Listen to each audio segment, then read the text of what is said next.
ధరకు ఫ్లాట్ 2 సంవత్సరాల్లో నిర్మాణం నమ్మకంతో పెట్టుబడి పెట్టండి. మీరు ఊహించని విధంగా వెంచర్ డెవలప్ అవుతుంది. ఇది real estate pre launch offer. ఇలాంటి మాటలను నమ్మి నట్టేట మునిగారు అమాయకులు. హైదరాబాద్లో మరో రియల్ ఎస్టేట్ సంస్థ విచారణ ఎత్తేసింది. కస్టమర్లను నిండా ముంచేసి కోట్ల రూపాయలు వసూలు చేసింది. బాధితులు పోలీసులను ఆశ్రయించడంతో అసలు గుట్టు బయటపడింది. హైదరాబాద్లో మరో రియల్ ఎస్టేట్ స్కామ్.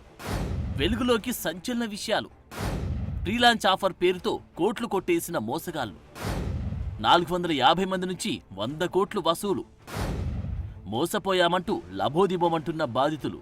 హైదరాబాద్లో ఫ్రీలాంచ్ ఆఫర్ల పేరుతో మోసపోయి వస్తున్న బాధితుల సంఖ్య రోజురోజుకు పెరుగుతుంది. కొంపల్లిలో భారతీ బిల్డర్స్ ప్రీలాంచ్ ఆఫర్ పేరుతో 100 కోట్లు వసూలు చేసి మోసం చేసిందంటూ బాధితులు ఆందోళనకు దిగారు. సుమారు 450 మంది బాధితుల వద్ద నుంచి 100 కోట్ల వరకు సంస్థ నిర్వాహకుడు శివరామకృష్ణ వసూలు చేసి బిచాన ఎత్తేశాడు.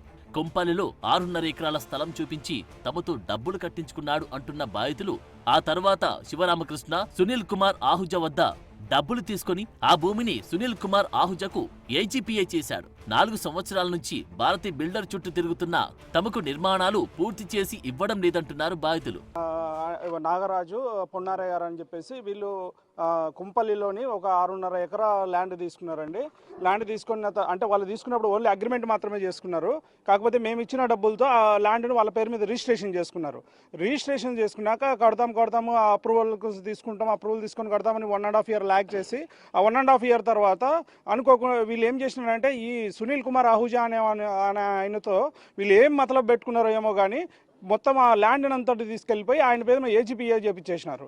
అసలు ఈయన ఈ కథా కమిషన్ ఎట్లా చెప్తున్నా అంటే ఈయన శివరామకృష్ణ నేను ఆయన దగ్గర వడ్డీకి తెచ్చుకున్నాను, ఆ వడ్డీకి తెచ్చినందుకు గాను తనఖా పెట్టినాను ఈ ల్యాండ్ అని చెప్పేసి చెప్తున్నాడు. బట్ వాళ్ళ ఇద్దరి మధ్య ఏం జరిగిందో తెలియదు కానీ ఆయన కలిసి లాస్ట్ 2.5 ఇయర్ నుంచి మమ్మల్ని తిప్పుతూ ఉన్నారు. అందరూ మధ్యతరగతి ప్రజలే. రూపాయి జమ చేసి డబ్బులు కట్టారు. భారతీ బిల్డర్స్ పై సిసిఎస్ పోలీసులకు ఫిర్యాదు చేసినా ఇలాంటి చర్యలు తీసుకోకపోవడంతో ఈ రోజు జూబ్లీహిల్స్ లోని లోటస్ పాండ్ లో ప్రవీణ్ కుమార్ ఆహుజా ఇంటి ముందు 200 మంది బాధితులు ఆందోళనకు దిగారు. తమకు న్యాయం చేసే వరకు ఇక్కడి నుండి కదిలేది లేదంటూ ఇంటి ముందు బైఠాయించారు. ఈఓడబ్ల్యూ అంటే ఈఓడబ్ల్యూకి వెళ్ళాము. మళ్ళీ ఇంకొక సిసిఎస్కి వెళ్తే సిసిఎస్కి ఇచ్చాం. అది కూడా మళ్ళీ ఏం అవ్వలేదు. ఏ మూవ్మెంట్ లేదు, ఏమీ ప్రోగ్రెస్ లేదు. ఇటు బిల్డింగ్ అవ్వట్లేదు, ల్యాండ్ ఇవ్వట్లేదు, డబ్బులు ఇవ్వట్లేదు. సో చాలా దాదాపు 4 ఇయర్స్ అయింది స్టార్ట్ అయ్యేది. నేను 41 lakhs కట్టాను. మరి ఉదయం నుంచి ఆందోళన చేస్తారు. వచ్చారా సునీల్ కుమార్ బయటికి? అసలు బయటికే రావట్లేదు. లేడు అంటున్నారు. పోలీసు వాళ్ళు వచ్చారు కానీ వాళ్ళు పిలవట్లేదు. మమ్మల్ని ఇక్కడ నుండి వెళ్ళిపోమంటున్నారు కానీ మా బాధ అర్థం చేసుకోవట్లేదు వాళ్ళు.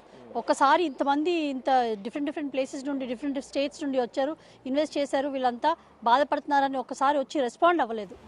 ప్రవీణ్ కుమార్ ఆహుజా భూమి తన పేరుపై రాసుకుని తమకు సెటిల్ చేస్తామని గతంలో హామీ ఇచ్చి మాట తప్పాడంటూ ఆగ్రహం వ్యక్తం చేస్తున్నారు బాధితులు.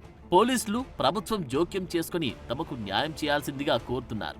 450 మంది కుటుంబాల నుంచి 100 కోట్లకు పైగా వసూలు చేసి మోసానికి పాల్పడ్డ భారతీ బిల్డర్స్ పై చర్యలు తీసుకోవాలని డిమాండ్ చేస్తున్నారు.